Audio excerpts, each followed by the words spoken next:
For question 6, you need to find the value of tan minus 17 pi over 6.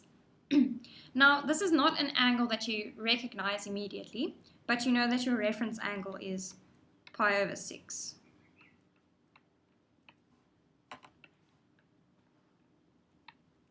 It's always a good idea to write down what your reference angle is, but specify that it is your reference angle. Don't just write pi over 6.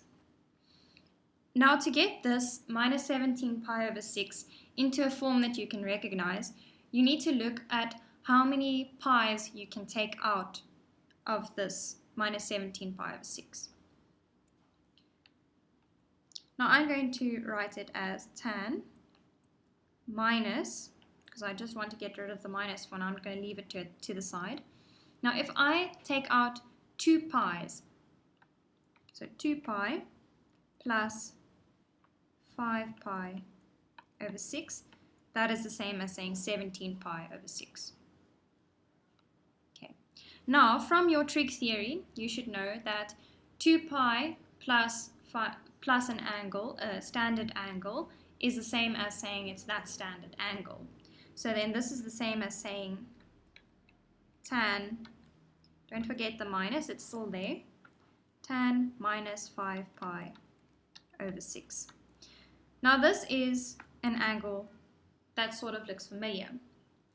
But on the cast diagram, which is down here, we don't normally use the negative angles. So you first want to change it to a positive angle.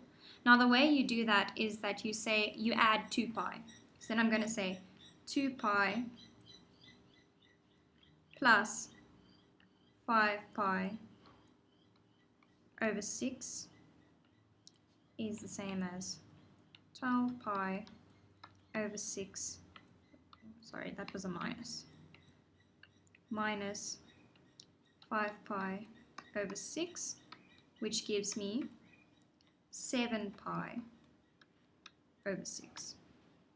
So now that is a standard angle that you can actually find on your diagram, 7 pi over 6. So now we go look for it.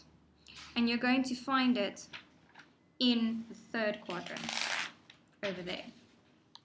Okay, so now we know that we're working with tan, so it's y over x. So we have here tan minus 17 pi over 6 is the same as, is equal to, so this is your y and that's your x, so it's going to be minus a half divided by minus square root 3 over 2. So the minuses are going to cancel and we're going to tip and times. So we're going to say 1 over 2 times 2 over square root of 3. That cancels. So then we have 1 over square root of 3, which is then your answer. And then if you look on the multiple choice options, the answer is C.